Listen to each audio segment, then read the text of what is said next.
1월 20일 정치배이 시작합니다. 민주당이 국민의힘 윤석열 후보의 부인 김건희 씨에게 공세를 집중하고 있습니다. 7시간 통화 녹취와 무속 논란, 재산 형성 의혹 등을 다 문제 삼고 있는 건데요. 주가 조작 의혹 수사에 불응하고 있다며 법사위 소집도 검토 중입니다. 반면 국민의힘 이준석 대표는 건진 법사를 추천한 건 김 씨가 아니라 윤 핵관이라고 반박했고, 이수정 교수는 미투 2차 가해에 MBC의 책임이 크다고 했습니다. 민주당 정청래 의원이 해인사 문화재 관람료를 봉이 김선달에 비유해 불교계의 거센 반발을 사고 있죠. 여기에 이재명 후보 측 핵심 관계자, 즉 이핵관이 탈당을 권유했다는 주장도 해서 논란이 커졌는데요. 오늘 당내에서 탈당을 촉구하는 목소리가 공개적으로 나왔습니다. 조응천 의원은 선당 후사가 필요하다며 사랑하기에 헤어졌노란 얘기도 있지 않느냐고 했습니다. 윤석열 후보와 홍준표 의원이 극적으로 원팀을 이루는 듯 했지만 또다시 빨간불이 켜졌습니다. 홍 의원이 국회의원 재보궐선거에 최재형 전 감사원장과 이진훈 전 구청장의 공천을 요구한 게 이유인데요. 당내에선 지도자급 인사면 걸맞는 행동을 해야 한다는 비판도 나왔죠. 그러자 홍 의원은 방자하기 이를 데 없다고 발끈했는데 윤 후보는 원칙이 중요하다며 사실상 홍 의원의 요구를 거절했습니다. 오늘 준비한 소식 많습니다. 들어가서 본격적으로 정치부의 문을 열겠습니다.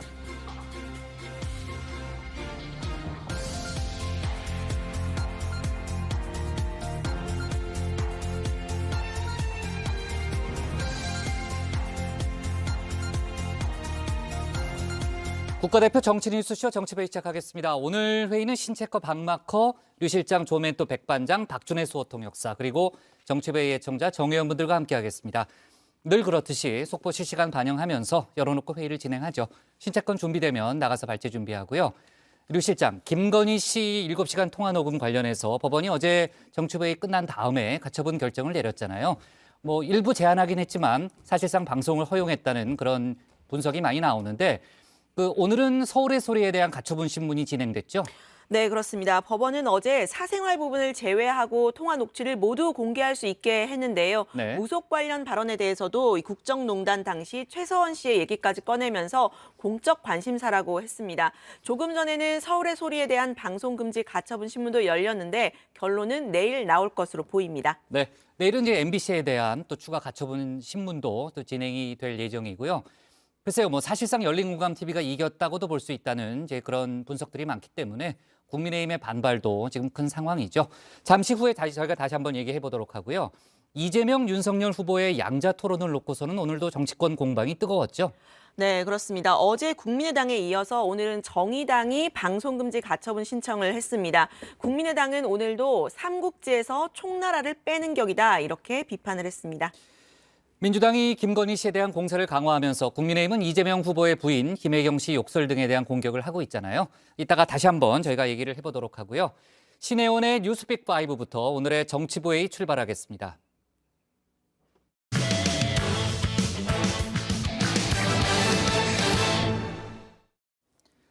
법원이 국민의힘과 민주당이 낸 가처분 신청에 대해서 공적 인물에 대한 국민의 알 권리를 들어 모두 언론 및 출판사의 손을 들어줬습니다. 김건희 씨의 7시간 녹취 파일도 또 책 굿바이 이재명도 모두 공개 가능하다는 건데요. 관련 소식을 뉴스픽5에서 짚어봤습니다. 네, JTBC의 가장 빠른 저녁 종합 뉴스 뉴스픽5 시작해 보겠습니다. 대선 전국의 가처분 전쟁이 뜨겁습니다. 먼저 소개할 두 픽, 모두 양당 대선 후보 관련 가처분 결정 소식인데요. 7시간 녹취 듣는다, 그리고 굿바이 이재명 읽는다가 있습니다. 자, 이어서 조혜주 사위 반려, 대장동 나눠먹기, 다시 핵으로 준비했습니다.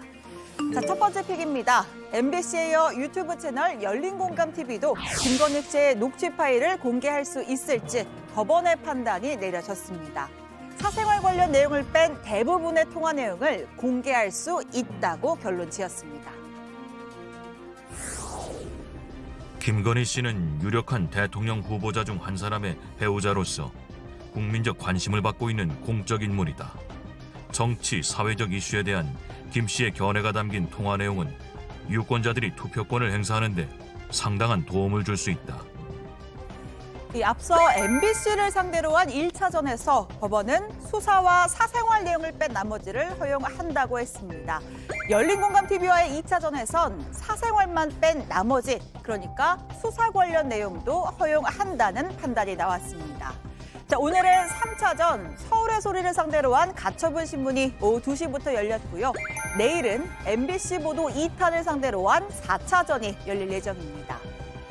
자, 열린공감TV가 추가로 공개한 내용은 다음과 같습니다. 먼저 김건희 씨가 내가 웬만한 무속인보다는 좀 낫다. 점을 좀 볼 줄 아는데 내가 보기엔 우리가 청와대에 간다고 말한 대목입니다.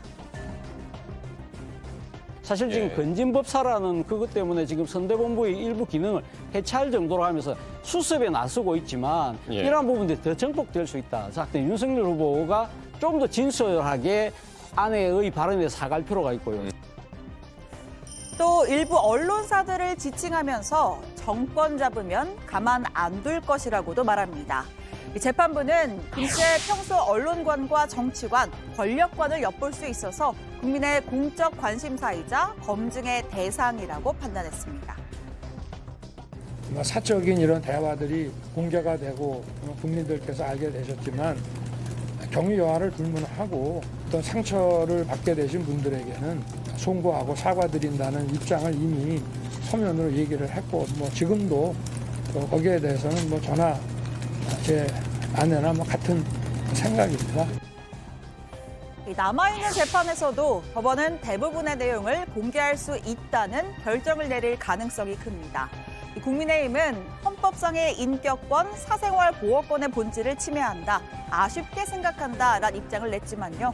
뾰족한 수는 없는 상황입니다. 사실 공개될 만한 건 이미 다 공개가 됐기에 소잃고 외양간 고치는 재판이 될 가능성도 큰데요. 국민의힘은 유튜브 서울의 소리를 상대로 한 민사적 손해배상 청구도 검토하고 있습니다.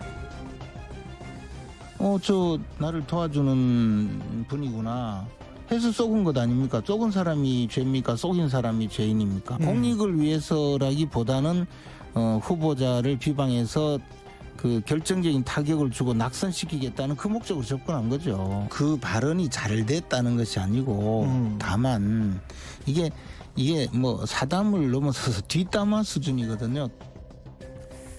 자, 이런 가운데 녹취 보도 이후 김건희 씨의 팬카페 회원 수가 3만 명을 돌파하는 등 폭발적으로 늘었습니다. 자, 이 카페에서는 영화 포스터에 김 씨를 합성한 원더건이, 아토미건이 같은 패러디 물까지 등장했는데요. 이 하단에는 정치라고 하는 건 항상 자기 편에 적이 있다는 걸 알아야 돼 라고 하는 녹취록 속의 발언부터 모두가 놀란 걸크러쉬, 유쾌하고 당당한 김건희 녹취록 등의 문구가 적혀 있습니다. 자, 국민의힘은 방송 전의 우려와는 달리 우호적인 여론도 적지 않다면서 안도하는 분위기가 있는데요. 반면에 민주당은 김 씨는 예비 최순실이라며 맹비난을 이어갔습니다. 권력 의지가 굉장히 강한, 또 정치에도 굉장히 관심이 많고 그런 이미지였고, 그다음에 최순실의 아류를 보는 느낌이었어요. 자, 곧바로 두 번째 픽 가보죠. 굿바이 이재명 읽는다입니다. 민주당이 이재명 후보의 가족사의 갈등을 다룬 책 굿바이 이재명 판매를 금지해달라고 낸 가처분 신청이 법원에서 기각됐습니다. 이 책의 저자는 이 후보의 폭언 및 욕설 녹취를 폭로한 장영하 변호사입니다. 굿바이 이재명을 쓴 제가 제 장영하 변호사가 도저히 입에 담을 수 없을 정도로 몹시 거친 이 후보의 욕설이 난무하는 160분 분량의 파일을 공개하는 것입니다. 네, 민주당은 대선을 약 3개월 앞둔 시점에서 영향을 미칠 염려가 크다. 이 책이 판매되는 건 공직선거법상 후보자 비방죄에 해당한다고 주장했습니다. 하지만 법원은 받아들이지 않았는데요. 공직자는 항상 국민의 감시와 비판의 대상이 돼야 한다면서 정당한 의혹 제기, 국민의 알 권리를 보장할 필요성에 비춰볼 때 이 책이 악의적이거나 상당성을 잃은 공격이라고 보기 어렵다고 했습니다. 제가 이렇게 진실을 밝히려고 나름대로 열심히 하는 것을 보고 주위에서 저보고도 조심해라, 무슨 가스통을 가지고 다니든지 심지어는 경원을 대동으로 다녀라, 이렇게 건의한 사람도 있었습니다. 또 법원은 이 후보의 형 고 재선 씨가 2012년부터 정신질환을 앓고 있었다는 민주당의 주장도 반박했습니다. 당시에 재선 씨가 정신질환을 앓고 있었다고 보기 부족하고 이를 소명할 만한 객관적인 자료가 없다는 지적인데요. 그리고 그분이 정상적인 사람이 아닌 상태, 그런 좀 안 좋은 상태에 있었다는 점 검찰이 기소했으나 전혀 문제가 없는 걸로 법적 판결이 났다는 점을 이해해 주시고요. 분당구 보건소에 보관되어 있는 이재선 관련 정신병원 강제 입원 시도한 서류, 그것이 지금 불법으로 폐기돼서 없습니다. 비서실의 지시에 의해서 관련 서류가 폐기됐다고 들었다. 이재명이 폐기했다고 해도 과언이 아닐 겁니다. 네, 또 민주당은 대장동 이익이 이 후보 측근 몫으로 돌아갔다는 책 내용도 문제 삼았습니다. 그러한 사실 자체가 없다라고 했죠. 하지만 재판부는 유동규 전 본부장 등 현재 대장동 비리 문제로 형사재판을 받고 있는 사실이 현저하다라고 하면서 책 내용이 진실이 아니라는 걸 소명하기 어렵다고 판시했습니다. 자, 이 녹취록과 책을 둘러싼 양측의 대응, 마치 데칼코마니처럼 판박입니다. 후보는 사과하면서 자세를 낮추되 선대위 캠프 차원에선 가처분 신청과 고발을 이어가는 거죠. 그러면서도 상대 후보를 향한 네거티브 공세는 빼놓지 않았습니다. 부인 김 씨의 녹취 보도에 따르면 캠프 인사, 언론 관리, 또 집권하면 가만두지 않겠다는 언론 협박까지 이 권력을 탐닉하는 정말 최악의 이 정치를 즐기고 있었습니다. 유동규가 음대 나왔는데 뽑았냐고 형이 물으니 아니 음대 때문에 뽑은 거 어떻게 알았어라고 답변했습니다. 유동규의 대학 전공까지 다 꿰고 있더니 국감장에서 순식간에 기억력을 잃어버린 것입니까? 네, 세 번째 픽으로 가보겠습니다. 조혜주 사의 반려입니다. 문재인 대통령이 오는 24일에 임기가 끝나는 조혜주 중앙선관위 상임위원회 사의를 반려했습니다.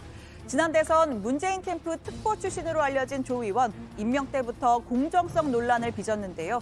결국 선관위원 사상 처음으로 국회 인사청문회 절차 없이 임명됐습니다. 캠프 인사를 하겠다? 이건 앞으로 선거는 공정하지 않게 하겠다. 한마디로 우리가 부정선거도 획책할 수 있다. 네, 청와대는 선거가 임박한 상황에서 조직 안정을 고려해서 사의를 반려했다고 설명했습니다. 반면 국민의힘은 친여 성향의 위원들로 선관위를 장악하려는 임기 말 꼼수 알박기라고 비판했는데요. 임기 내내 문재인 정권 입맛에 맞춘 편파적 선거법 해석에 충실했던 사람, 선관위 공정성을 엿바꿔 먹은 아주 악질적인 인사입니다. 청와대 사의 반려에 조 의원은 직을 계속 수행하겠다는 의사를 밝혔습니다. 앞으로 비상임 선관위원으로 3년간 더 일할 수 있게 됐습니다. 자, 오늘의 네 번째 픽입니다. 대장동 나눠먹기입니다. 대장동 의혹 관련해 유동규, 김만배, 남욱 등 핵심 인물 5인방에 대한 재판이 진행 중입니다.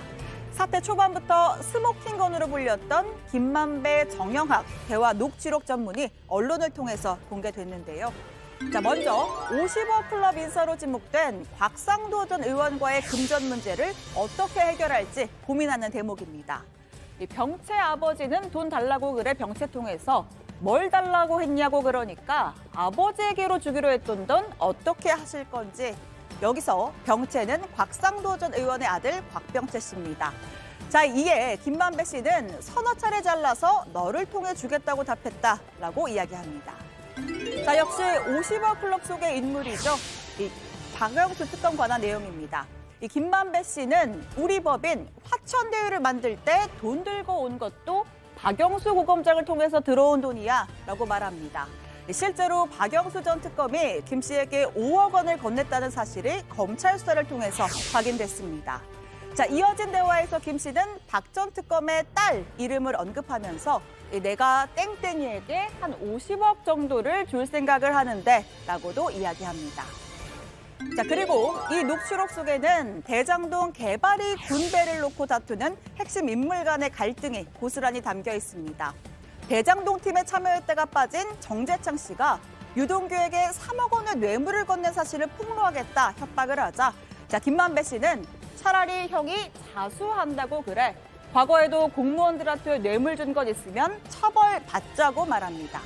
자, 그러자 정영학 회계사 정재창에게 줄 150억 원이 너무 아깝다라는 취지로 답변합니다. 자, 그리고 김만배 씨는 시끄러우면 다 징역 가는 게 최고 좋다라고도 말하는데요. 자, 그러자 유동규가 징역 가면 내가 1번, 김만배가 2번, 남욱 3번이라고 했다면서 내 생각엔 남욱이가 최고 중범이야 라고도 덧붙입니다.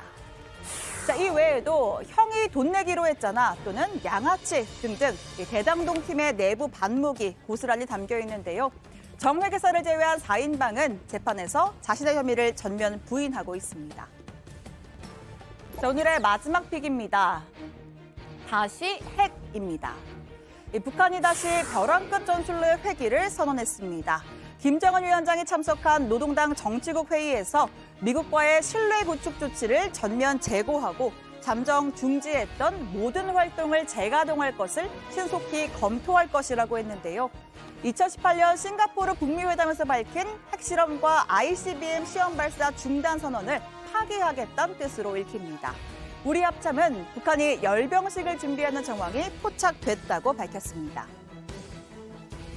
SLBM을 비롯한 미사일 발사 준비 등 북한군의 특이 동향은 있는지. 현재 북한군은 동계 훈련 중에 있습니다. 관련 동향 예의주시하면서 우리 군은 확고한 대비 태세를 유지하고 있습니다.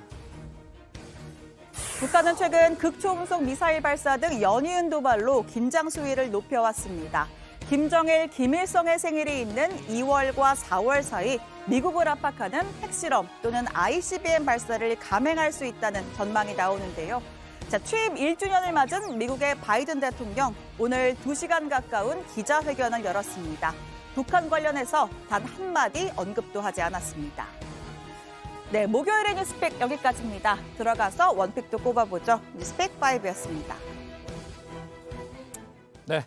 자, 북한이 최근 이제 올해 들어서 도발을 이어가고 있고 이제는 핵과 ICBM 도발도 재개할 수 있다는 그런 부분을 좀 시사하는 듯한 발언을 했죠. 이제 관련된 파장이 좀 커지고 있고 일단 신체커가 얘기했듯이 바이든 대통령의 기자회견을 겨냥한 이제 그런 발언이 아닌가라는 분석도 많이 나오는데 아무튼 바이든 대통령은 미리 또 준비한 원고가 있으니까 이제 북한 관련 내용을 아마 다시 이제 급하게 집어넣지는 않은 것 같아요. 관련된 언급은 전혀 없었습니다.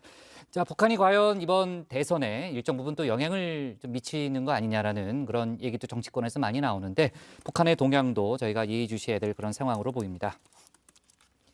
자, 여야 대선 후보를 겨냥한 녹취 폭로전이 이어지고 있죠. 법정 공방도 줄줄이 이어지고 있습니다. 전반적으로 봤을 때는 이제 양측의 대응이 다른 점도 있지만 비슷한 점도 많이 있죠. 네, 그렇습니다. 일단 국민의힘은 김건희 씨의 7시간 녹음 파일과 관련해서 MBC, 열린공감TV, 서울의 소리를 상대로 줄줄이 방송금지 가처분을 신청을 했죠. 오늘 세 번째로 서울의 소리 관련 신문이 열렸고 결과는 아마 내일쯤 나올 듯합니다. 또 내일은 MBC를 상대로 해서 한 두 번째 신문이 예정이 되어 있는데요. 앞선 결과에 비춰봤을 때 사생활 관련 일부 내용만 빼고는 다 공개할 수 있다는 결정이 나올 가능성이 높아 보입니다. 네, 민주당은 장영하 변호사가 쓴 굿바이 이재명의 판매 금지 가처분 신청도 법원에 냈는데요. 법원이 받아들이지 않았습니다. 후보자 검증 그리고 알 권리 차원에서 판매할 수 있다 이렇게 결정을 내렸는데요. 장영하 변호사는 이재명 후보의 욕설 파일을 새로 공개한 당사자이기도 하죠. 민주당 선대위는 장 변호사를 공직선거법상 후보자 비방 혐의로 검찰에 고발한 상태입니다. 네.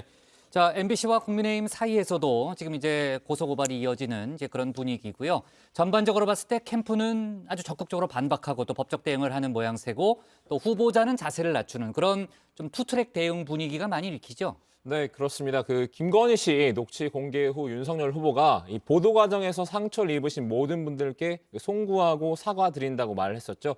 본인이나 부인 김건희 씨나 같은 생각을 갖고 있다, 이렇게 자세를 낮췄는데요. 이재명 후보도 새 욕설 파일이 공개된 이후에 이틀간 연일 울먹이면서 사과를 했습니다. 당시 어머니 문제로 저로서는 선택할 방법이 없었다면서 제가 욕한 건 잘못했다, 고개를 숙였습니다. 네. 자, 북한 얘기를 조금 이어서 해볼게요. 2018년 싱가포르 회담을 통해서 선언했던 핵실험 및 ICBM 발사 중지 약속을 파기할 수 있다. 그러니까 검토 단계다라는 이제 그런 얘기인데요. 그렇다면 다시 강대강 국면으로 치달을 수도 있는 그런 상황인 거죠? 네, 일단 오늘 조선중앙통신이 김정은 노동당 이 국무위원장이 참석했던 당 중앙위원회 정치국 회의 결과를 보도했습니다. 이 내용을 보면 2018년 4월에 발표했던 핵실험과 ICBM 시험 발사 모라토리엄, 그러니까 유예 선언을 재고한다라는 결정이었는데요.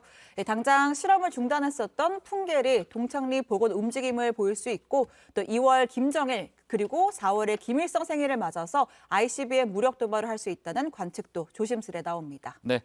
자, 그동안 미국이 이제 탄도미사일 발사에 대해서 물론 이제 여러 가지 반응을 내놨지만 ICBM은 또 다른 국면을 야기할 수 있기 때문에 미국도 상당히 촉각을 곤두세우는 상황인데, 오늘 바이든 대통령의 기자회견, 앞에서 저희가 잠깐 얘기했지만 북한 관련 언급은 빠진 거죠?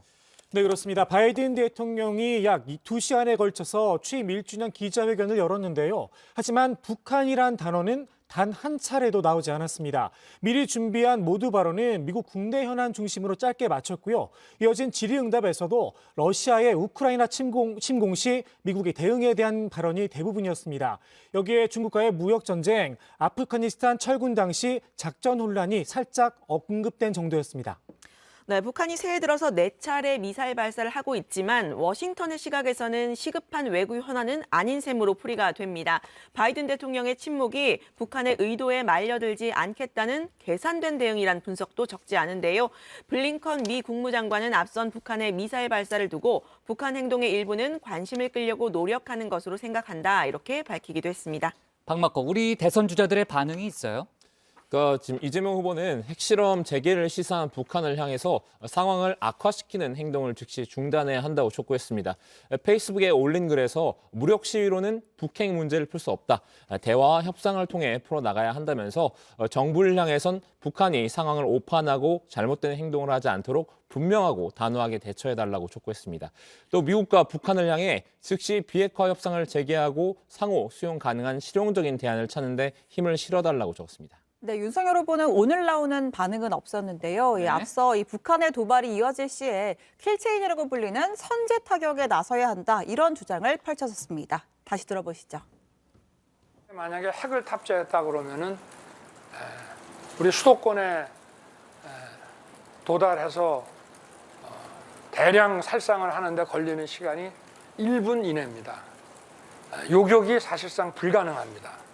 그러면은 그 조짐이 보일 때 소위 우리 삼축 체제의 가장 제일 앞에 있는 킬체인이라고 하는 이 선제 타격 밖에는 막을 수 있는 방법이 지금 없고요. 네, 당시의 이 발언이 민주당으로부터 호전론자다, 정쟁광이다, 이런 비판을 받기도 했는데요. 다만 국민의힘은 북한이 우리 국민을 죽음으로 몰고 가도 그냥 있으라는 것이냐며 이 선제 타격은 금기어가 아니라고 반박하기도 했습니다.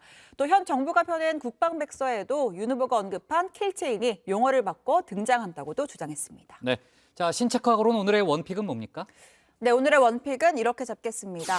벼랑 끝 전술회기, 북 핵실험 ICBM 발사 재개 시사입니다.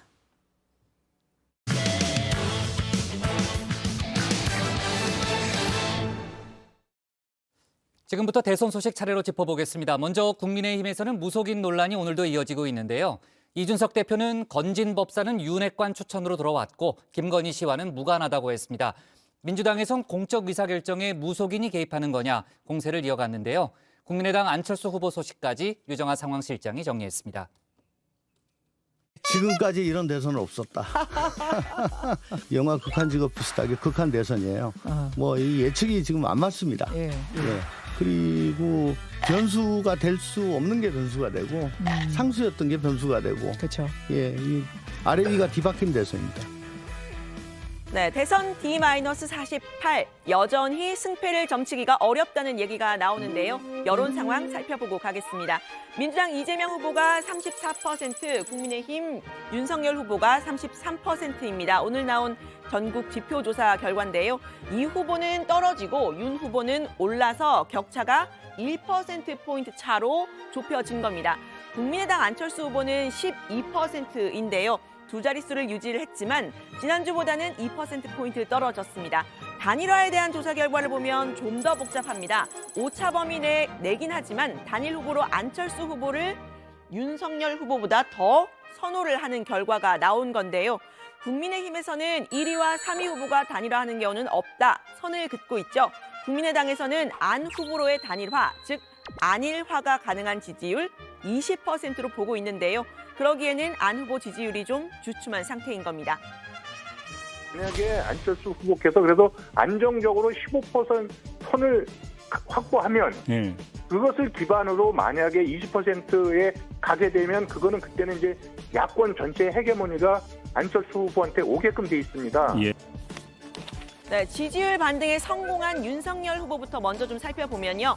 2대남 공약이 주요했다 이런 평가가 나오고 있죠. 어제에 이어서 오늘도 가상자산 정책을 발표했습니다.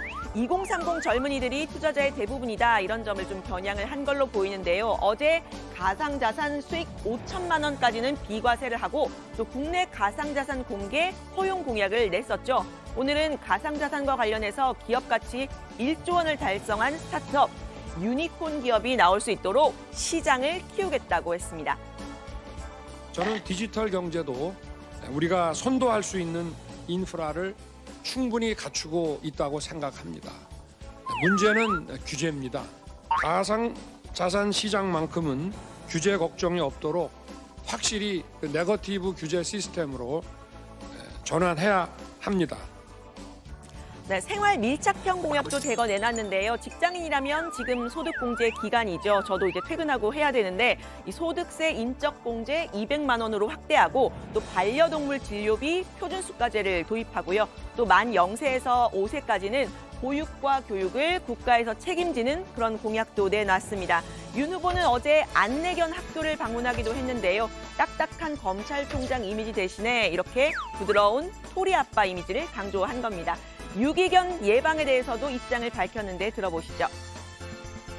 그러니까 우리가 선진국에서는 강아지를 키우고 싶다고 그냥 가서 막 사고 이러는 게 아니거든요. 미리 신청을 해가지고 그 여건이나 마음 자세가 돼 있는지를 다 보고 그래서 평생을 같이 합니다. 근데 좀 키우다가 어려운 일 생겼다고 해서 그냥 버려버리고 이런 거 자체를 막는 게 중요하기 때문에 형사처벌보다는 유기견 발생을 예방하는 그런 제도적 여건들을 만들어 나가도록 할 생각입니다. 네, 윤 후보는 어제 저녁 홍준표 의원을 만나서 원팀 혹은 당내 단일화도 시도를 했는데요. 관련 소식 이따 주민에서 전해드리고요. 그런데 정작 야권을 뒤덮은 이슈는 바로 무속 스캔들이었습니다. 건진법사로 알려진 무속인 전모 씨가 선대본부에 있다 이 사실이 알려지면서 국민의힘은 바로 관련 조직 해산을 했죠. 하지만 논란은 계속되고 있습니다. 민주당은 2년 전 코로나 1차 대유행 당시에 윤석열 당시 검찰총장이 신천지 압수수색을 막은 건 건진법사와 상의한 거다라는 세계일보의 보도를 들어서 다시 한번 윤 후보를 난타했는데요. 공적인 의사결정에 무속인의 조언을 받은 거냐 이런 비판입니다. 방금 보니까 이 건진 법사가 서로 상의를 해가지고 신천지 이만희 죽여도 뭐 한 영매가 무슨 소리인지 모르겠습니다만 자기가 뭔가 도움이 될 수 있는 사람이니까 핍박하면 안 된다 이런 취지로 조언을 했다는 거 아니겠습니까? 무속인과 그 내용을 공유하고 그 조언을 받아서 압수수색 영장을 기각시키도록 청구하지 못하도록 막았다는 것은 대단히 경악할 만한 일이 아닐 수 없습니다. 네, 건진법사의 딸과 처남도 선대위에서 업무를 했다 이런 의혹이 불거졌죠. 이준석 대표는 과장된 부분이 있을 것이라면서 완전히 사실이 아니라고 부인하지는 못했는데요. 관심은 권진법사를 누가 소개해줬느냐 여기에 쏠렸습니다. 세계일보는 윤 후보 부인 김건희 씨가 소개를 했다고 보도를 했죠. 국민의힘은 네트워크 본부 위원장의 소개다 이렇게 해명을 했는데 오늘은 윤 핵관, 즉 윤석열 핵심 관계자의 추천이라고 했습니다. 제가 정확하게 한 바로는 그 캠프에 합류하게 된 계기가 그 후보자나 후보자 배우자의 추천이 아니라 다른 핵심 관계자 의원의 추천이었던 것을 제가 확인했습니다. 아, 그 윤핵관 한 분의 추천이에요? 예, 그렇기 때문에 이건 전혀 오해받을 사안이 아니고. 네, 반면 여권에서는 이 건진법사 김건희 씨와 오랫동안 알아왔다 주장을 이어가고 있는데요. 앞서 김의겸 의원에 이어서 조응천 의원도 이렇게 말을 했습니다. 제가 알고 있기로는 2013 지금으로부터 거의 한 10년 전부터 김건희 씨와 연을 맺어왔던 그런 분으로 알고 있습니다. 제가 알고 있기로. 그리고 그 시경에 그때쯤 우리 윤 후보와도 자연스럽게 같이 알게 됐던 걸로 그렇게 알고 있습니다. 네, 건진법사 우리가 알고 있는 일반 전통 불교와는 다른 일광조계종 소속이라고 하죠. 소의 사체를 제물로 올려서 과거에 이렇게 문제가 됐었던 단체이기도 합니다. 김건희 씨 녹취록 속에 도사 발언과 이어지면서 논란이 좀 더 커진 측면도 있는데요. 나는 그런 시간에 내가 되게 영적인 사람이라 그런 시간에 난 차라리 책 읽고 차라리 그 도사들하고 같이 얘기하면서 삶은 무엇인가 이런 얘기를 하는 걸 좋아하죠. 네, 스스로를 영적인 사람이라는 김 씨의 논문을 다시 찾아봤는데요. 유지를 그대로 알파벳 YUJI로 쓴 문제의 논문 온라인 운세 콘텐츠에 대한 연구 내용이었습니다.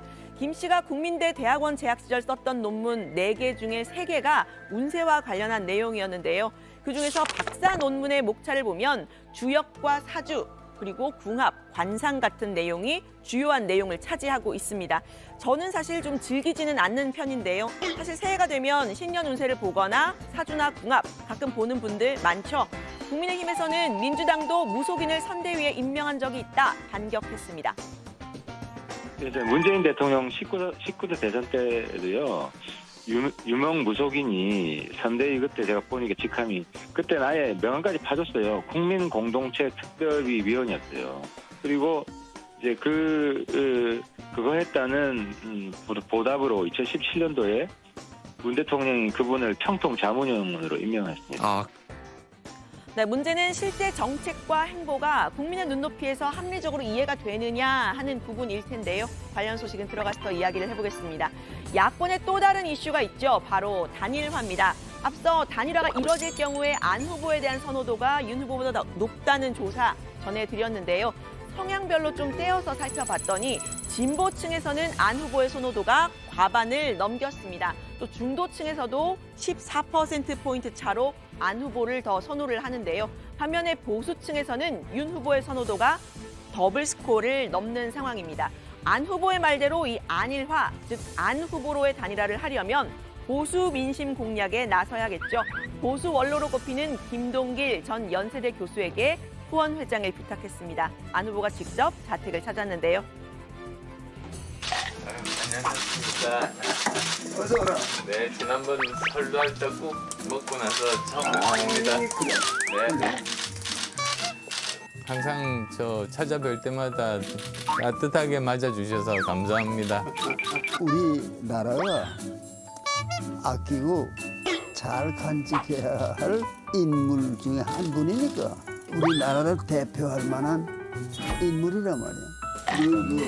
제 후원 회장 맡아주시기를 부탁드리러 왔습니다.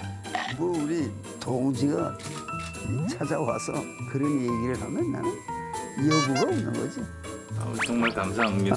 워낙 인물이 깨끗하게 되어 있기 때문에 부정부패는 못하게 돼 있어. 네.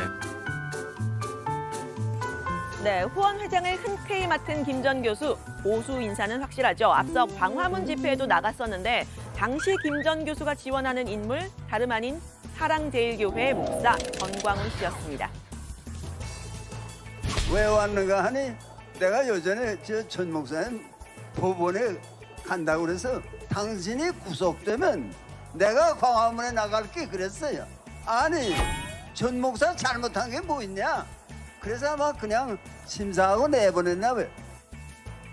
네, 본격적인 야권의 대표 주자 되기에 나선 안 후보, 당 백드롭을 이렇게 바꿨는데요. 보시면 안철수신제가 지국 평천하입니다. 수신제가 지국 평천하, 즉 본인과 가정을 바르게 하고 나라와 천하를 다스린다 이런 뜻인데 거기에 이름 안철수를 붙인 겁니다. 최근 안 후보의 상승세, 여야 후보들의 가족 리스크가 부상을 하면서 안 후보의 도덕성이 부각이 됐다는 분석이죠. 이 백드롭은 이재명, 윤석열 후보를 동시에 저격한 듯합니다. 특히 안 후보, 최근의 공격은 이 후보보다는 오히려 윤 후보를 향해 있는데요. 부인 김건희 씨에 대한 검증 필요하다고 했습니다. 녹취록 공개에 대해서 이렇게 말한 겁니다. 공인의 경우 그리고 또 특히 대선 후보의 가족의 경우에는 이게 알려진다면 사실 피해 나가는 거는 안 된다고 생각합니다.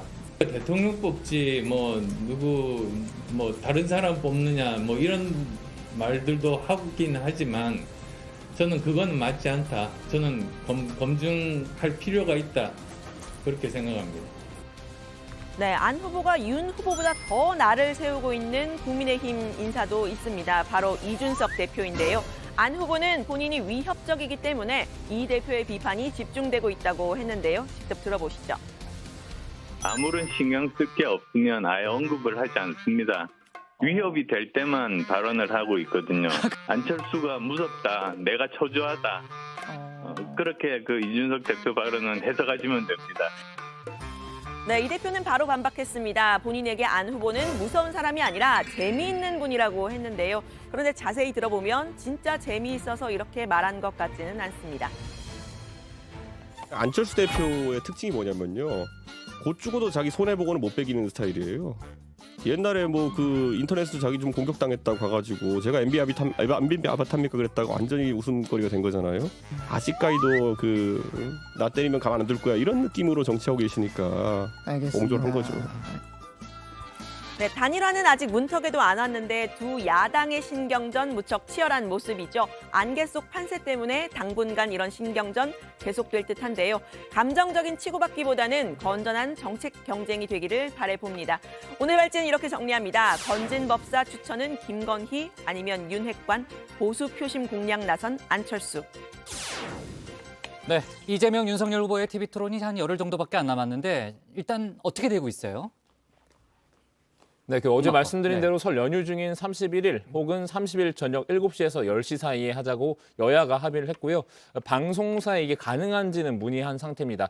민주당에선 TV 토론 결과 무승부일 거라고 내다봤는데요. 정무실장을 맡은 윤건영 의원은 양쪽 진영이 충분히 준비하기 때문에 잘할 것이라고 했습니다. 다만 윤석열 후보가 시간 끌기를 하고 있다면서 일각에선 손 없는 날로 잡기 위해서 31일로 주장한다는 비난까지 하고 있다고 했습니다. 무속인 관련 논란과 연결지은 겁니다. 두 가지가 다 있겠죠. 무속인이 있으니까 진짜 손 없는 날을 고를 수도 있을 것 같고요. 저는 시간 끌기라는 것은 아예 설 이전에 안 할 공산도 있지 않을까라는 생각도 그럼 듭니다. 잠깐만. 네, 양자 TV 토론에 반대하고 있는 정당도 있죠. 바로 정의당인데요. 정의당도 이제 어제 국민의힘에 이어서 방송금지 가처분 신청서를 냈습니다. 토론에 참여하지 못할 경우에 비주류 내지 군소정당 이미지가 굳어져서 향후 선거에서 불리할 것이다. 이렇게 이유를 설명을 했는데요. 국민의당 역시 강하게 반발하고 있습니다. 누가 봐도 삼자구도인데 삼국지에 총나라가 빠지면 삼국지가 되겠냐 이런 말도 했는데요. 안철수 후보의 이야기도 직접 들어보시죠. 설날 밥상에서 안철수의 이름이 나오는 것이 두려운 자들, 민족의 명절인 설날 밥상을 독차지하겠다는 사람들이야말로 민주주의와 민심의 적입니다. 네, 24일에 이제 가처분 신문이 열린다고 하는데 정말 바야흐로 가처분 전국이네요. 앞에서 저희가 뉴스픽에서도 다뤄봤지만요. 일단 이제 윤석열 후보와 안철수 후보가 직접 설전을 벌이다기보다는 그 주변 사람들 간의 신경전이 뜨거운 상황이죠. 네, 그렇습니다. 일단 가장 날을 세우고 있는 건 국민의힘의 이준석 대표입니다. 이 대표는 이 JTBC 가면 토론회에 출연해서 안 후보를 비판했었는데요.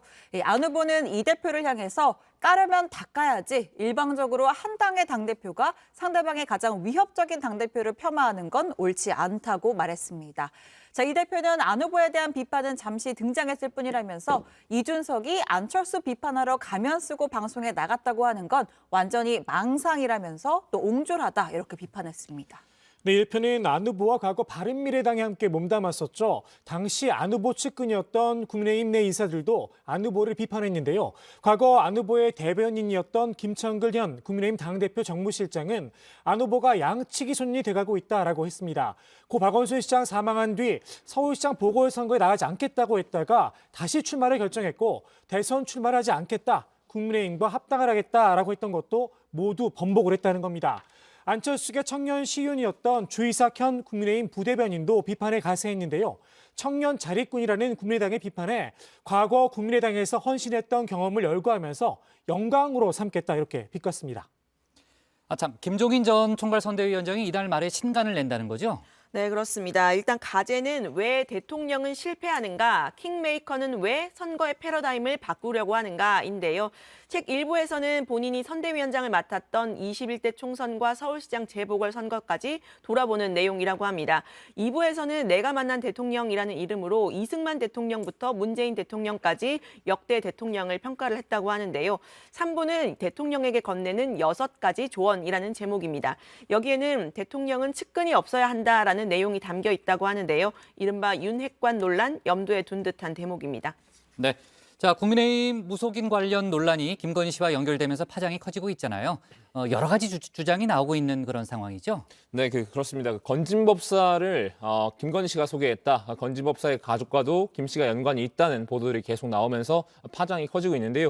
일단 국민의힘 이준석 대표는 건진법사를 소개한 건 김 씨가 아니라 윤핵관이라고 확인했다고 했습니다. 김 씨를 직접 만났을 때 주술이나 무속과 관련됐다는 느낌은 전혀 받지 못했다고 했는데요.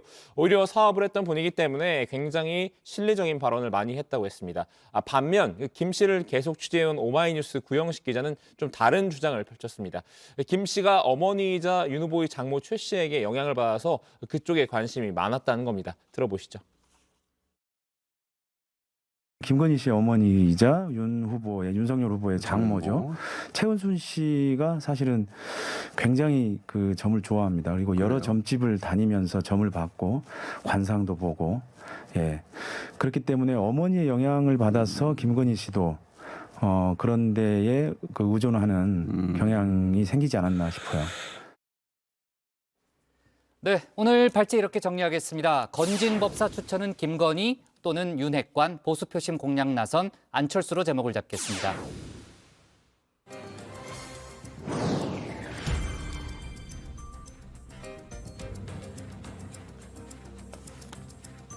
놓쳐선 안 될 뉴스들을 쉽고 빠르게 전해드리는 백다혜의 이 시각 다정회입니다.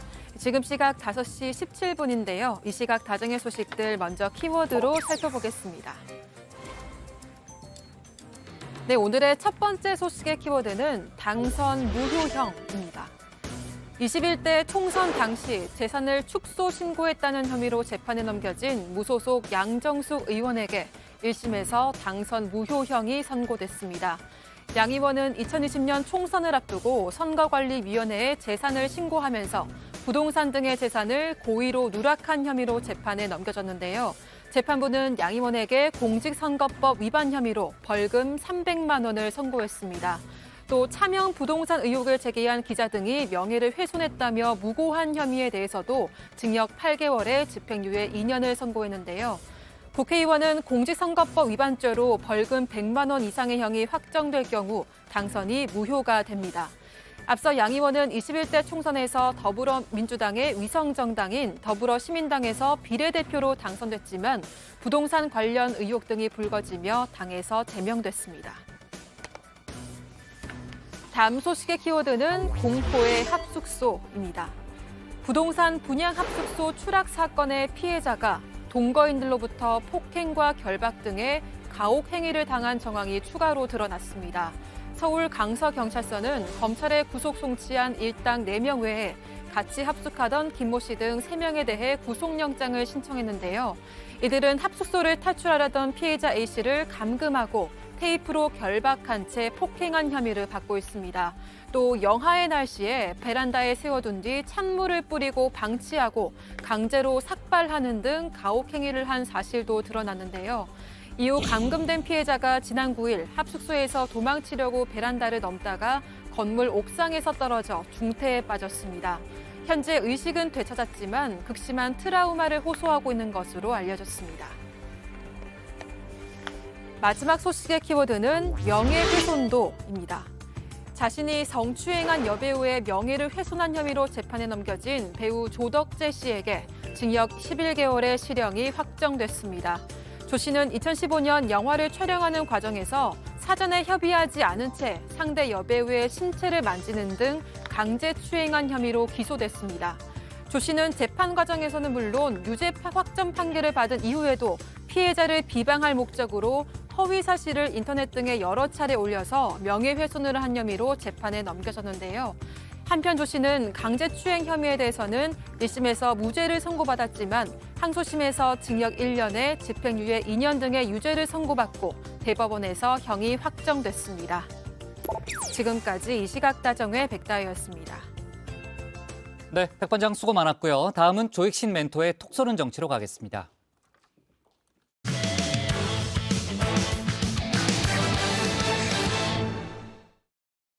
봉이 김선달 발언으로 불교계에 큰 반발을 사고 있죠. 민주당 정청래 의원이 이른바 이핵관을 거론하며 탈당을 종용받았다고 밝히기도 했는데요. 민주당이 이핵관은 없다며 진화에 나선 가운데 공개적으로 정 의원의 탈당을 요구하는 목소리가 나왔습니다. 한편 정치권 일각에선 가짜 욕설 녹취 파일을 만들기 위한 AI 이재명이 있다는 주장도 제기됐는데요. 그 과정에서 민주당 내부 논란이 커졌습니다. 관련 내용을 톡 쏘는 정치에서 짚어봅니다.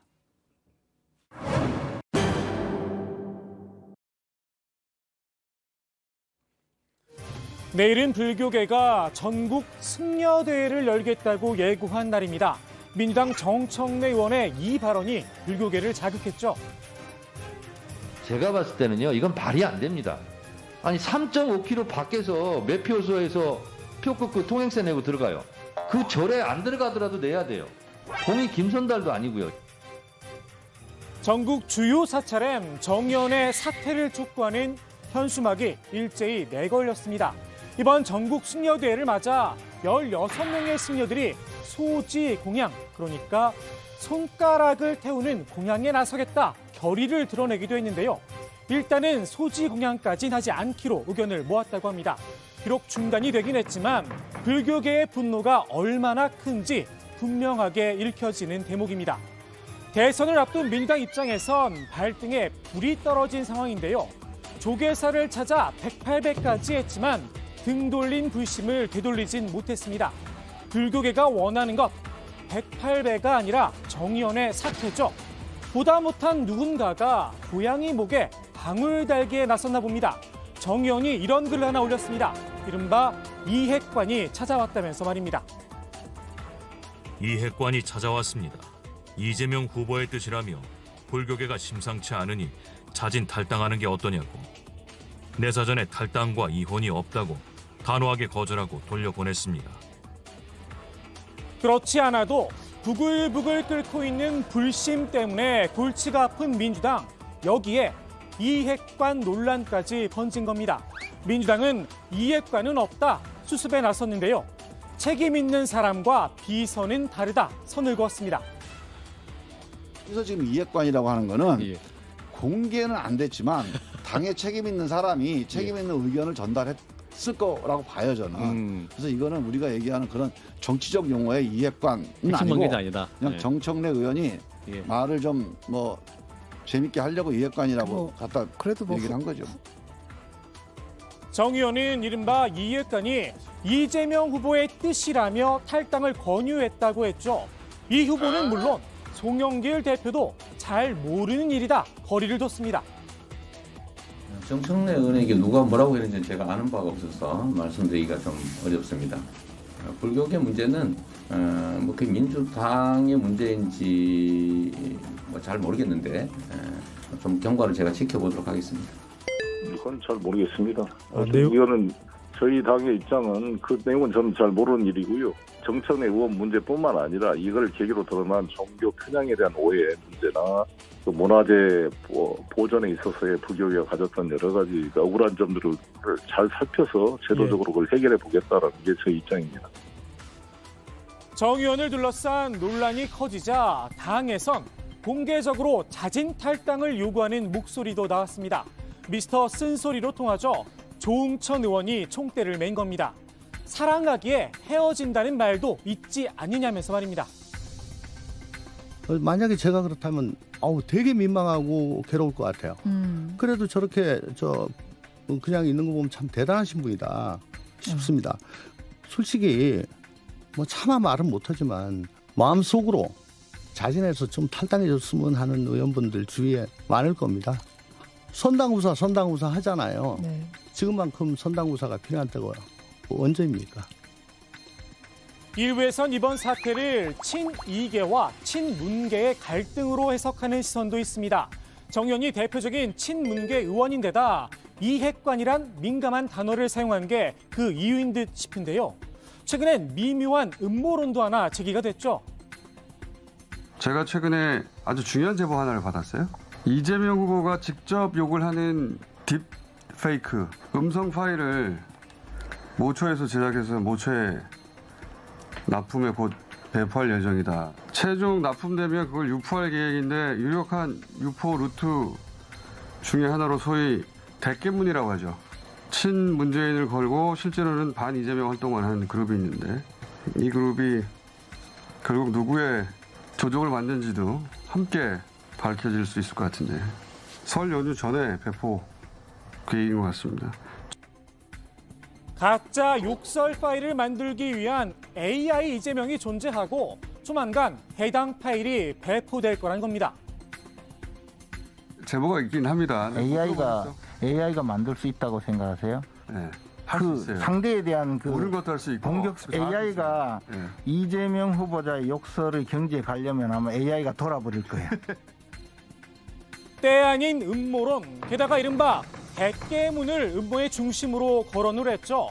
민주당에선 당장 거리를 뒀는데요. 그런 음모 혹은 소문에 대한 근거를 알지 못합니다.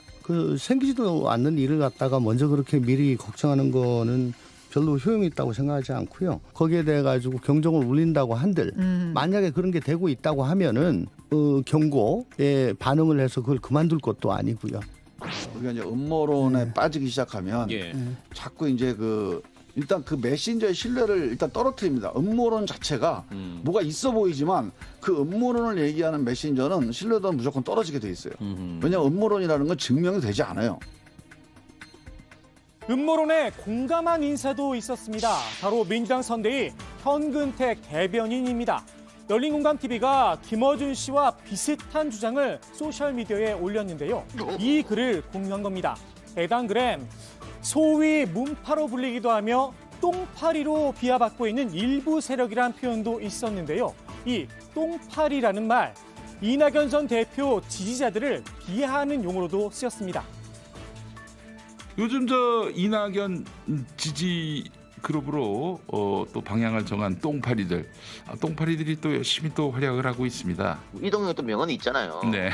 똥밀필패. 안타깝습니다. 3등도 못한다 그러다가.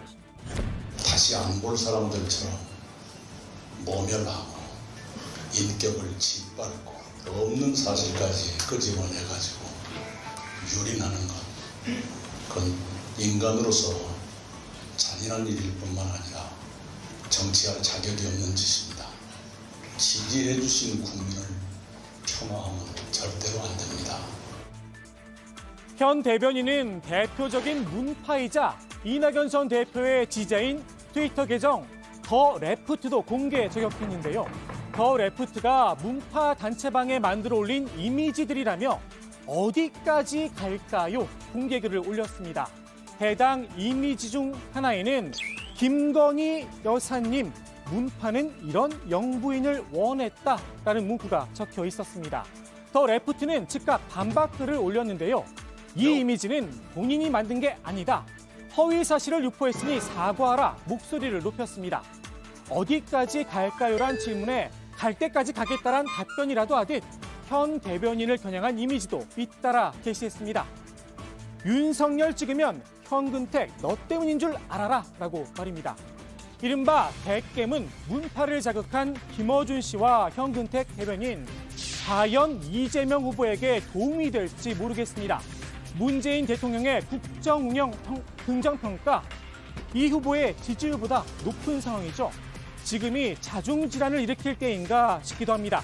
이른바 친문과 친이 사이의 갈등 양상이 겉으로 드러난 이유, 결국 이른바 욕설 파일 공개가 직접적인 원인이 됐죠. 이 과정에서 이 후보는 전화로 형과 형수에게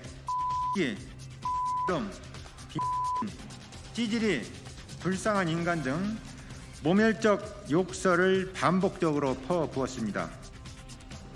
민주당은 김건희 씨 통화 파일 공개를 물타기 하려는 시도다, 이런 입장이죠. 오래전에 있었던 일을 그렇게 네거티브적으로 막 선거판을 진흙탕으로 몰아가는 것은 결국 온당치 못하다고 이야기 드리고 싶고요. 이재명 후보가 여러 차례 말씀을 했고 그 전후 과정들을 좀 확인해 볼 필요는 있다고 생각을 합니다.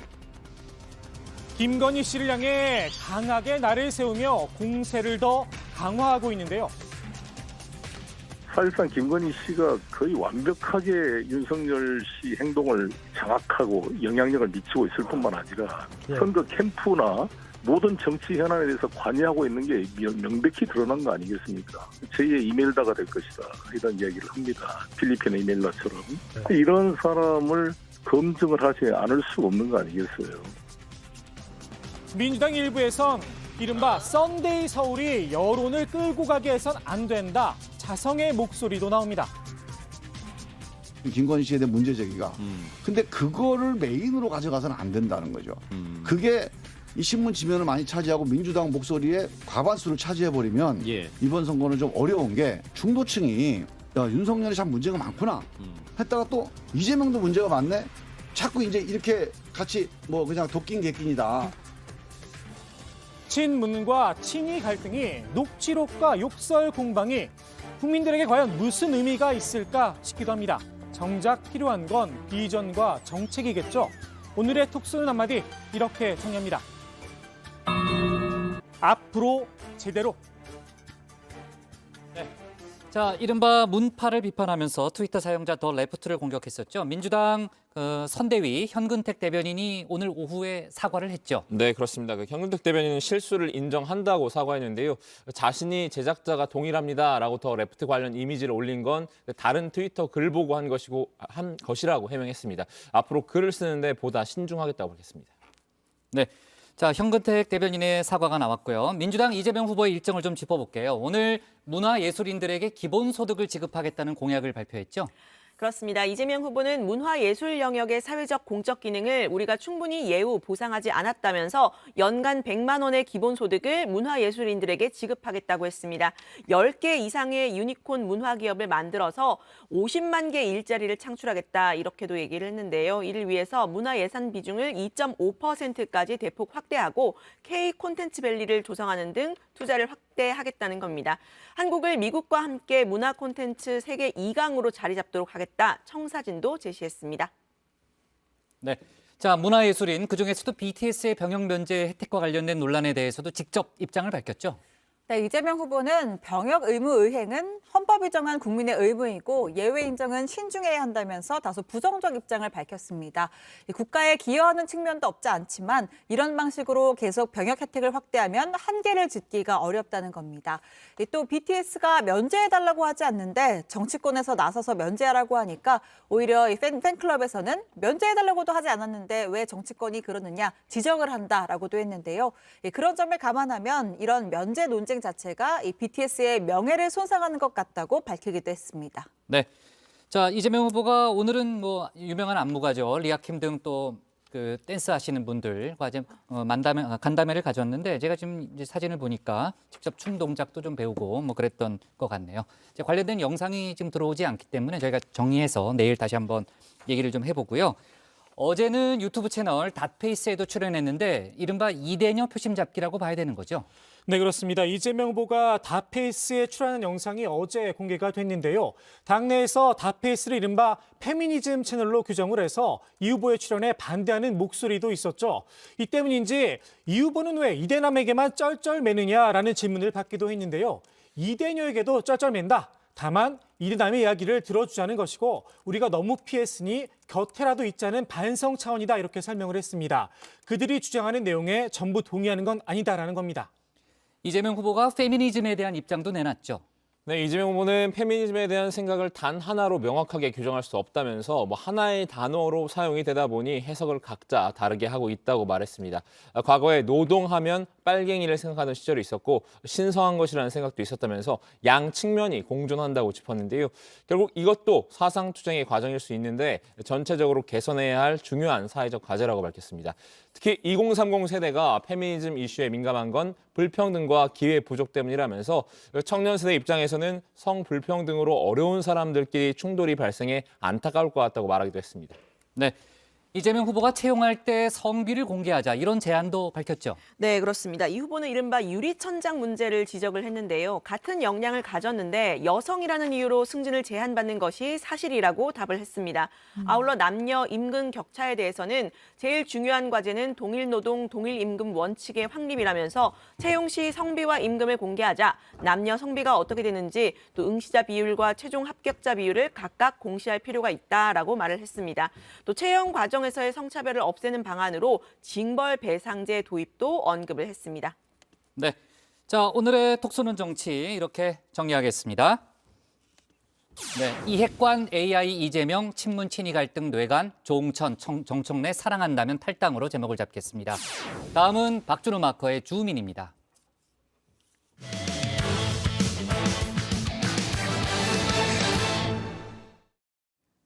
국민의힘 홍준표 의원이 윤석열 후보에게 선대본 합류를 두고 두 가지 조건을 내걸었죠. 국정 운영 능력을 담보할 만한 조치를 요구했는데 그중에 하나로 최재형 전 감사원장 등의 재보궐 공천을 제안했습니다. 하지만 당내 논란이 커졌고 윤 후보는 사실상 거절 의사를 밝혔죠. 박준호 마커가 주민에서 관련 소식 짚어봅니다. 위스키의 가격을 결정짓는 요소 중 하나가 바로 숙성입니다. 어떤 숙성통에 담아두느냐도 중요하지만요. 숙성 기간도 그에 못지 않습니다. 오래 숙성할수록 가격이 높아지기 때문인데요. 네, 지난 시간에 이어 박마커의 주류학개론 3탄을 준비했습니다. 오늘의 술도 역시나 위스키인데요. 숙성 기간이 길면 왜 가격이 높아지는 걸까요? 오래 숙성할수록 풍미가 깊어지는 것도 있지만요. 정확한 이유는 바로 엔젤스 쉐어, 우리말로 천사의 목 때문입니다. 숙성 중인 위스키에서 증발한 술의 양을 뜻한 말인데요. 기후 조건에 따라 매년 약 2% 정도가 증발합니다.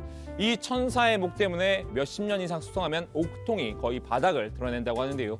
그래서 우리가 아는 발렌땡땡 30년이 비싼 겁니다. 반대로 말하면 너무 오래 묵혔다가는 천사에게 모두 뺏길 수도 있겠지요. 아끼다 똥 되는 경우인데요. 꼭 그렇게 다 가져가야만 속이 후련했냐? 주민이 선정한 오늘의 인물, 이 섭리를 잘 알고 있는 분입니다.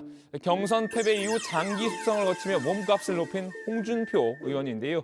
천사의 몫으로 다 증발되기 전에 구원 등판에 나설 채비를 서두르고 있습니다. 오늘 저녁 홍준표 의원과 서울 모처에서 만났습니다. 두 사람이 만난 건 경선 이후 이번이 두 번째입니다.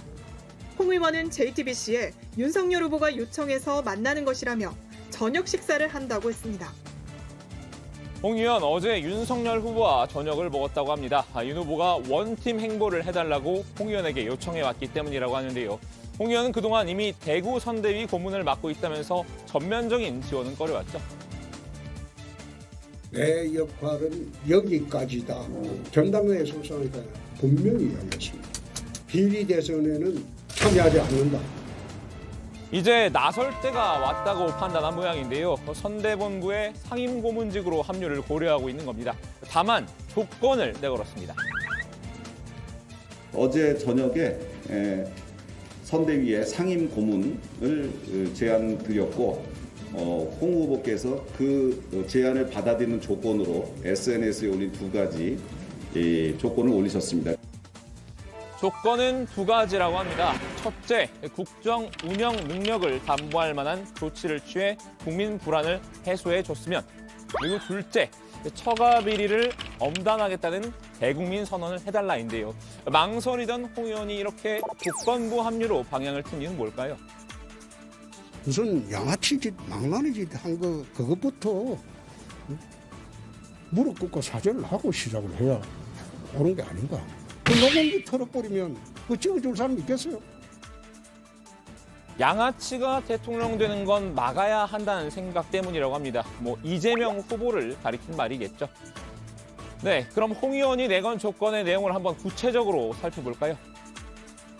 애매모호하게 저도 듣고 있어서 글쎄 이제 어떤 뜻으로 말씀하셨는지는 그건 홍 전 대표님께 한번 확인을 해주셨으면 합니다. 국정 운영을 담보할 능력 그 부분이 공천을 할 사람을 추천한 것과 일맥상통하는 것인지는 그 글을 쓰신 홍 전 대표님께 한번 여쭤봐 주셨으면. 홍 의원이 각별히 자기 사람 2명을 챙겼다고 하는데요. 최재형 전 감사원장과 이진훈 전 대구 수성구청장입니다. 대선과 함께 치러지는 재보궐선거에서 이 두 사람을 챙겨줄 것으로 요구한 것으로 전해졌습니다. 종로에 최재형 같은 사람을 공천을 하게 되면 깨끗한 사람이고 행정 능력 뛰어난 사람이고 국정 능력을 보완할 수 있는 사람입니다. 국정 능력을 담보할 수 있는 조치 중에 그런 사람들이 대선의 전면에 나서야지 선거가 됩니다. 서울 종로의 최 전 감사원장, 대구 김남구의 이 전 부천장을 전략 공천해야 한다는 건데요. 앞서 국민의힘 최고위는 서울 종로를 제외한 나머지 재보궐 지역구에서는 100% 국민 참여 경선으로 후보를 선출하기로 했죠. 지도부로서도 홍 의원의 요구를 모두 받아들이기에는 어려움이 있을 텐데요. 당장 당내에서는 반발이 나왔습니다. 당의 지도자급 인사라면은 대선 국면이라는 이 절체절명의 시기에 마땅히 지도자로서 걸맞는 행동을 해야 합니다. 구태를 보인다면은 지도자로서의 자격은커녕 우리 당원으로서의 자격도 인정받지 못할 것임을 명심해야 합니다. 권영세 선거대책본부장의 말인데요. 딱히 특정인을 꼽진 않았지만 홍 의원을 겨냥한 발언으로 풀이됩니다. 어제 우리 후보와 홍 대표 간의 만남에 대해서는 제가 더 특별히 지금은 드릴 말씀이 없어요. 말면 그대로 이해를 해주세요. 홍 의원도 권 본부장의 지적에 마음이 상한 모양입니다. 다소 거친 반응을 내놨는데요. 만약 그게 이견이 있다면 내부적으로 원혼을 해서 정리를 했어야지. 어떻게 후보하고 이야기한 내용을 가지고 나를 비난하고 방자하다. 그건 방자하기 이를 데 없다. 두 번째 조건인 처가 비리 엄단 선언도 윤 후보가 쉽게 받아들이기 어려울 것이란 전망도 나왔습니다. 이미 윤 후보가 몇 차례 고개를 숙였기 때문이란 건데요. 어찌됐든 많은 분들한테 좀 심려를 끼쳐드린 점에 대해서는 죄송하게 생각하고 있습니다. 남편인 제가 좀 더 잘 챙기고 이렇게 했어야 되는데 경위여하를 불문하고 이 보도되는 과정에서 어떤 상처를 받게 되신 분들에게는 송구하고 사과드린다는 입장을 이미 서면으로 얘기를 했고. 요새 윤석열 후보의 대변인을 자처하는 분이 한 분 계시죠? 라고 질문 드리겠습니다. 공약에 관한 것 같은데요? 공약에 관한 것 같은데요? 네, 그래서 마이크. 내가 왜 잘못했어? 이준석 대표 이번에도 윤석열 후보 대신 마이크를 잡았는데요. 가족의 비리에 대해서 이중잣대를 적용하지 않는 건 앞서 윤 후보가 천명한 원칙이라고 강조했습니다. 그러면서 굳이 정치적 의미로 처가 비리 엄단을 선언한 건 후보 입장에서 받아들이기 쉽지 않을 것으로 봤는데요. 특히 윤 후보의 기분이 상했을 수도 있다고 봤습니다. 저는 지금의 기조보다 후보가 더 낮게 간다는 것이 무엇인지 잘 모르겠습니다. 후보 입장에서 다소 불쾌하고 좀 감정적으로 좀 받아들일 수 있는 부분은 후자에 대한 부분 아닐까. 나 이미 하고 있다 또는 여기서 뭘 어떻게 더 하라는 거냐 이렇게 받아들일 수 있는 부분이 있습니다. 주변인이야 뭐라 하든 결국 중요한 건 윤 후보 본인의 뜻일 텐데요. 일단 홍 의원이 내건 조건 자체에는 전적으로 공감한다고 밝혔습니다. 홍준표 전 대표님의 재원 취지에 전적으로 공감합니다. 홍 후보는 우리 당의 소중한 어른이자 함께 가야 할 동반자입니다. 홍준표 전 대표께서 SNS에 올리신 그 말씀에 대해서는 전적으로 공감하고 당연한 것이고 그리고 꾸준히 후보께서도 일관되게 그런 입장을 견지해 왔던 것이기 때문에 다 받아들인다는 뜻입니다. 다만 공천 문제는 두 가지 조건과 별개란 입장을 분명히 했는데요. 홍 의원이 요구한 국정 운영 능력 보완과 재보선 공천은 결이 다르다고 봤습니다. 저는 그 공천 문제에는 직접 관여할 생각이 없습니다. 국정 운영이라고 하는 것은 또 많은 전문가들이 대통령이 부족한 부분들이 많지 않겠습니까? 그러면 많은 전문가들에 의해서 국정 운영 역량이라는 게 늘 보완이 되는 거고. 근데 이 국회의원이라고 하는 것은 어떤 사람이 공천되느냐, 어떤 방식으로 공천을 하느냐 하는 것은 어떤 정권의 획득을 목적으로 설립된 정당 아니겠습니까? 그 정당이 선거를 임하는 어떤 그 태도와 방식을 보여주는 그 상징적인 것이기 때문에 그러니까 표면적으로는 조건을 받아들인다고 했지만요. 공천 요구에 대해선 거절 의사를 밝힌 건데요. 조건을 받아들인 것도 그렇다고 안 받아들인 것도 아닌 모호한 상황입니다. 지금까지 이런 맛은 없었다. 이것은 갈비인가 통닭인가. 지금까지 이런 수용은 없었다. 이것은 거절인가 수용인가 같은 느낌이죠. 그러면서도 홍 의원이 선대본부에 합류할 것이라는 희망사항을 드러냈습니다. 그 두 가지 조건에 대해서 후보와 선대위는 깊이 공감하고 그리고 일관된 같은 입장이기 때문에 받아들일 수 있다라고 판단하기 때문에 홍 후보께서도 적극적으로 우리 선거에 참여해서 정권 교체에 애써주실 것으로 생각하고 있습니다. 글쎄요, 지금 홍 의원의 기분으로 봐서는 100% 장담하기는 어려울 듯한데요. 방자하다. 어쨌든 홍 의원 스스로도 구원 등판을 해야 할 시기라고 본 만큼 일이 어떻게 전개될지는 좀 더 지켜봐야 할 것 같습니다.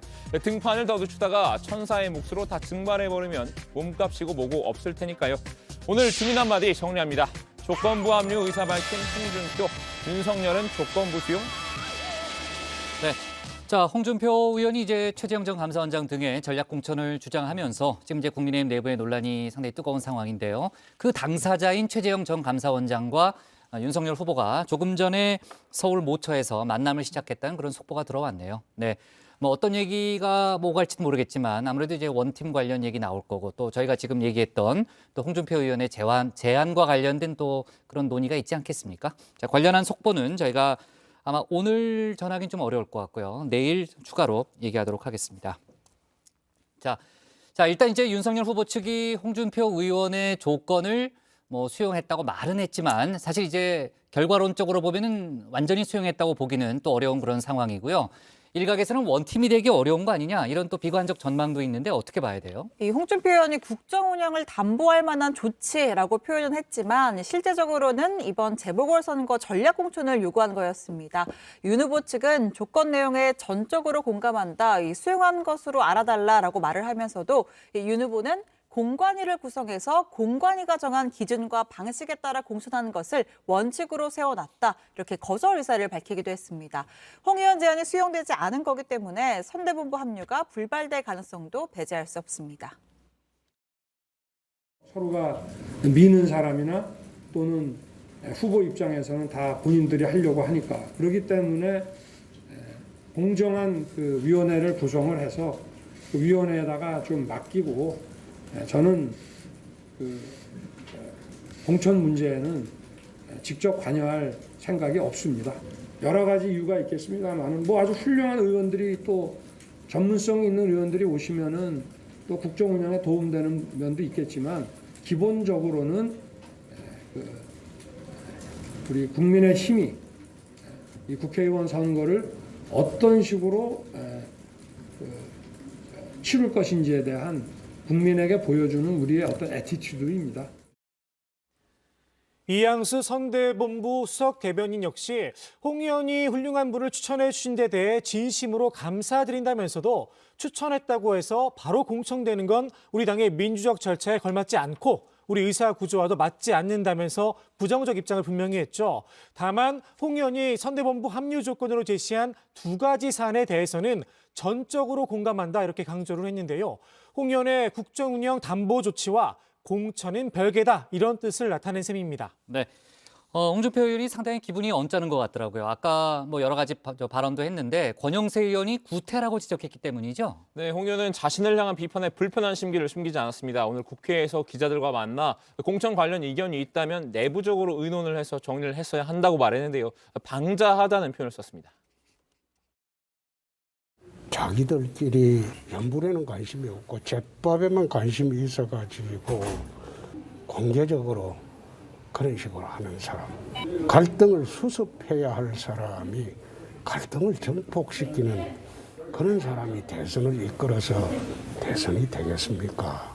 어떻게 후보하고 이야기하는 내용을 가지고 나를 비난하고 방자하기 이럴 데 없다. 네.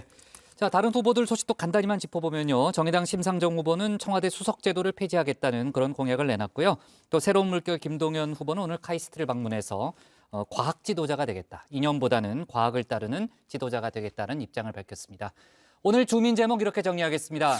윤석열, 홍준표 제안 사실상 거절, 재보선 공천은 원칙대로로 제목을 잡겠습니다. 자, 오늘 정치부에는 여기까지입니다.